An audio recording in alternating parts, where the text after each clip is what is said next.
ఇప్పుడు నేను పాటలు పాడిన ప్రభువా నీ గురించి అంటే పరలోకానికి పోతాడా? మ్యూజిక్ వాయించిన నేనంటే పరలోకానికి పోతాడా?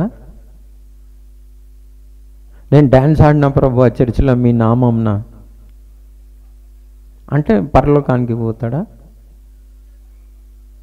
100% పోడు. ఎందుకు? ప్రవచించిన వాళ్ళే పోలే, అద్భుతాలు చేసిన వాళ్ళే పోలే, దయ్యాలను వెలగొట్టిన వారే పోలే. వీరికంటే జర బెటర్ గ్రూప్ కదా అది. దయ్యాలను వెళ్ళగొట్టిండ్రు, ప్రవచించిండ్రు అంటే వాళ్ళే పోలే. లేకపోతే ప్రభు ఖచ్చితంగా చెప్తుండే, నాట్యమాడు వారు ధన్యులు, పరలోక రాజ్యం వారిదని. నా నామంన నాట్యమాడిన వారు ధన్యులు, పరలోక రాజ్యం వారిది. నా నామంన వాయిద్యాలు వాయించి వారు ధన్యులు, పరలోక రాజ్యం వారిది. నా నామంన పాటలు పాడిన వారు ధన్యులు, పరలోక రాజ్యం వారిది. ధనవంతులైన వారు ధన్యులు, పరలోక రాజ్యం వారిది అని చెప్తుండే. ఎందుకంటే ఎవరిది పరలోక రాజ్యము, ఎవరు పోతారని చెప్పేసిండు ప్రభు ఆల్రెడీ.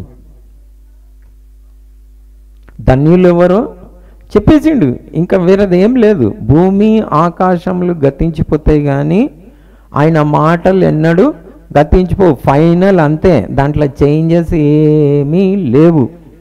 మళ్ళొచ్చి చేంజ్ చేస్తా అన్నది ఏం లేదు. అంతే, వారే ధన్యులు.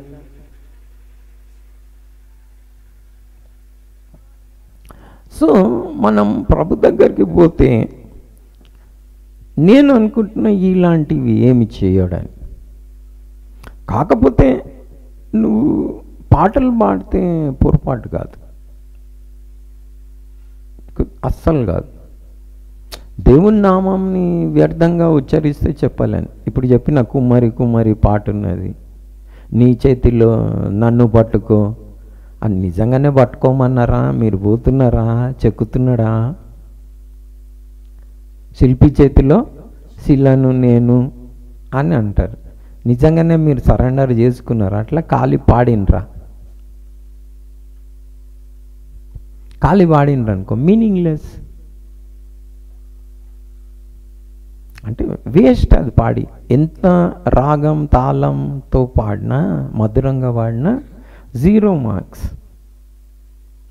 అంటే ఒక్క మార్కు కూడా రాదు దానికి. పరలోకానికి పోనీకి 1 మార్క్ యాడ్ కాదు. పాటలు ఇష్టమని పాడిండ్రు.